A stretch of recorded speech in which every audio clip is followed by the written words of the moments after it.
The next book I want to share with you about George Washington is George Washington and the General's Dog by Frank Murphy. Pictures illustrated by Richard Walls.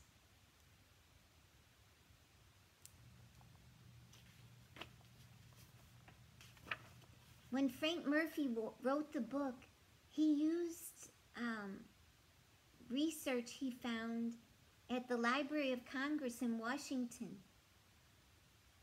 And all that information was used to make the story.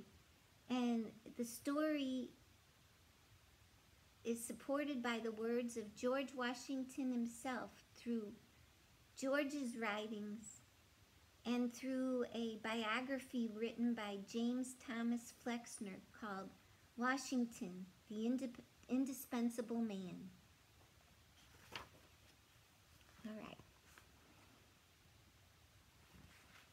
George Washington is one of America's greatest heroes. Most people know that George was honest and brave, but there is something about George that people don't always know. George Washington loved animals.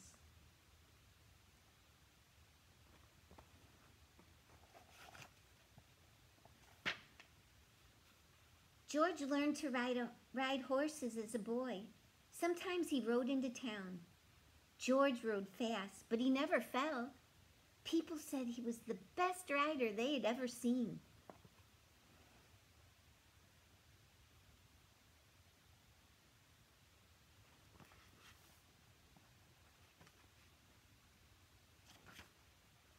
When George grew up, he moved to a farm called Mount Vernon. Every day, George checked on the horses and hogs. He checked on the oxen, mules, and sheep, but he spent most of his time with his dogs.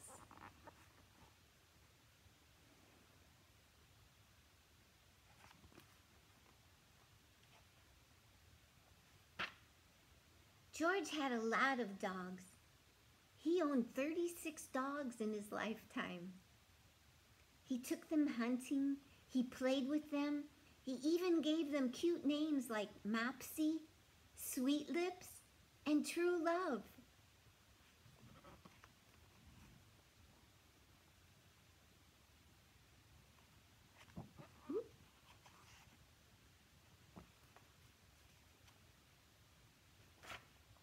Sometimes George spoiled his dogs.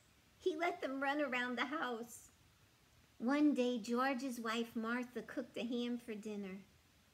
George's dog Vulcan jumped up and stole the ham right off the table.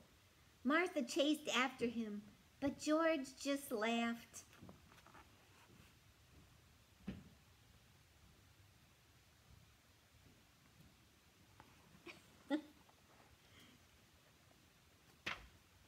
George liked being at Mount Vernon with Martha and the animals, but America needed him. America was not yet its own country. It was an English colony. That means it belonged to England. Many American colonists want to be free from England, so they went to war. The war was called the American Revolution.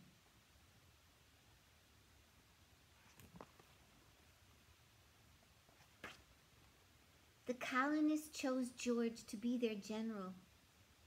George chose his favorite dog, Sweet Lips, to go with him. He said goodbye to Martha in Mount Vernon.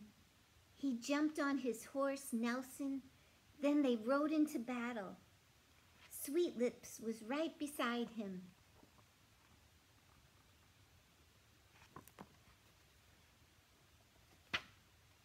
In George's day, soldiers often brought dogs with them to war. Dogs helped hunt. Dogs helped track the way. Dogs helped guard against wild animals. Best of all, dogs were great partners.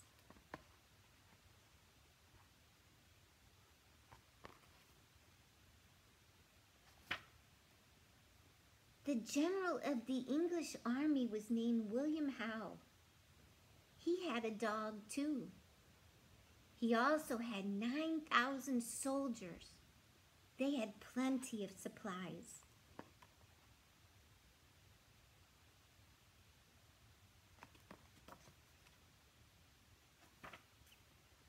George did not have nearly as many supplies.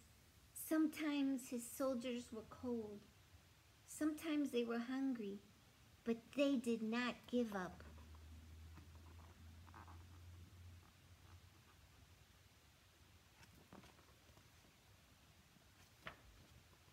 In the fall of 1777, George's troops went to Pennsylvania.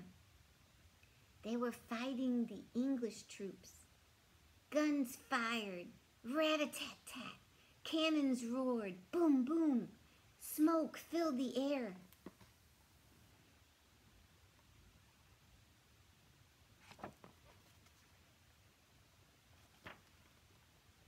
Finally, the fighting ended.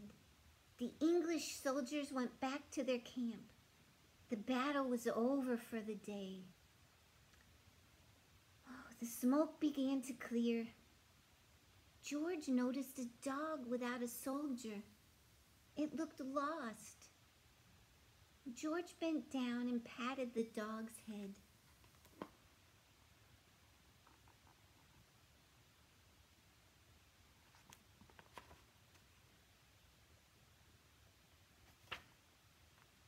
The dog followed George back to the colonists' camp. He wagged his tail. Whose dog is this? Wondered George.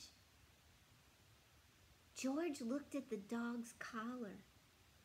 The tag had a man's name on it. That name was William Howe. William Howe? George couldn't believe his eyes.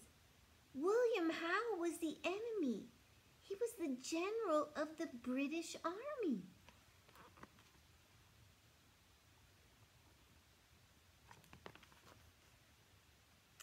What do you think George did?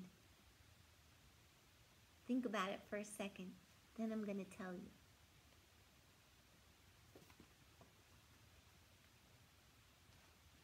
Okay. Word about the enemy dog spread through the camp. Some of George's men wanted to keep the dog, but George said no. George believed the dog belonged to his master. George had a friend. His name was Alexander Hamilton. And Alexander Hamilton wrote a note to General Howe for George. The note said that George wanted to return the dog.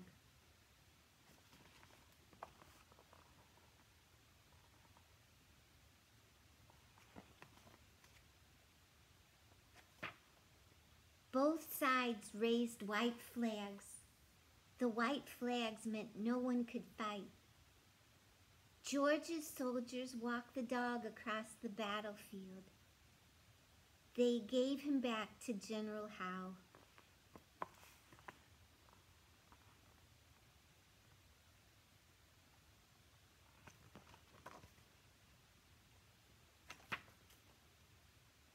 People in England found out about George's good deed. The English still wanted to beat George and win the war, but now they respected him. Some English people even liked him.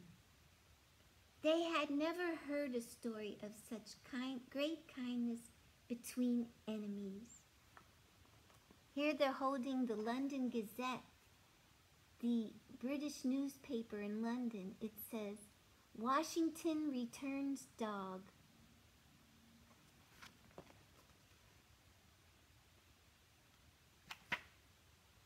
In 1783, America won the war against England. America became its very own country. George Washington went home to Mount Vernon. Yay! Fireworks.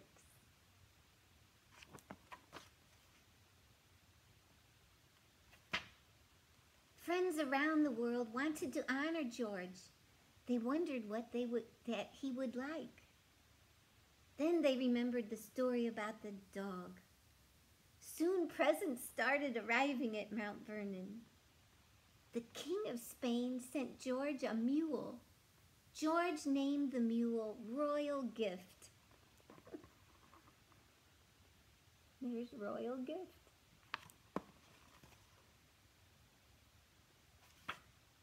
A friend from France, the Marquis de Lafayette, gave George an even bigger gift. He gave them 7 dogs.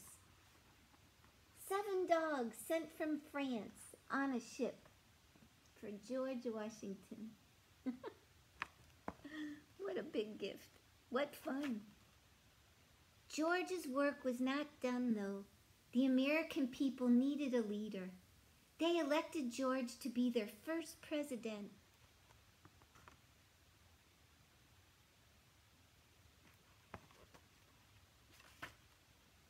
People all over America loved their new president. They cheered when he rode in his carriage. They knew it was him because his 6 white horses always led the way.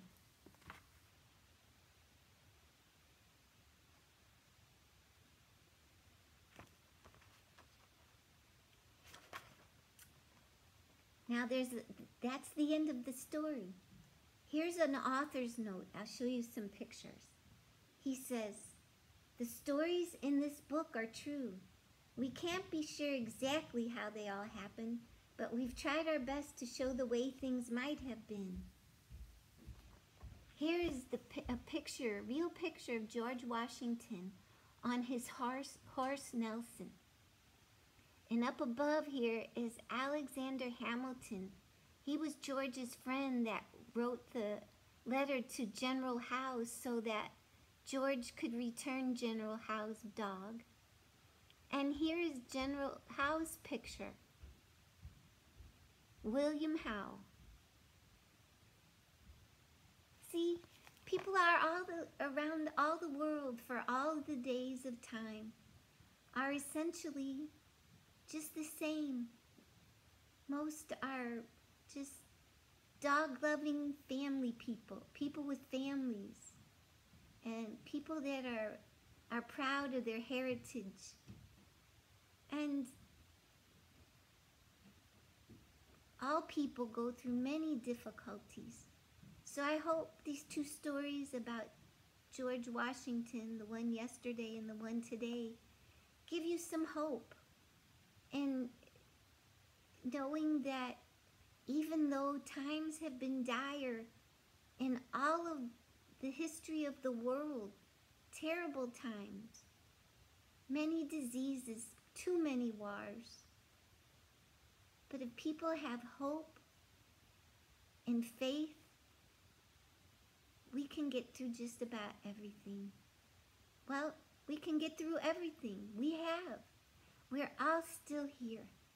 So I would say sometime today, it's time to have a little celebration wherever you are, wherever you're safe and away from the coronavirus. I hope everybody in your family is well. And that you're less afraid now. We're not alone. We are all part of a big world, and we are all part of the exact same history of the United States of America. You all take care. Bye-bye.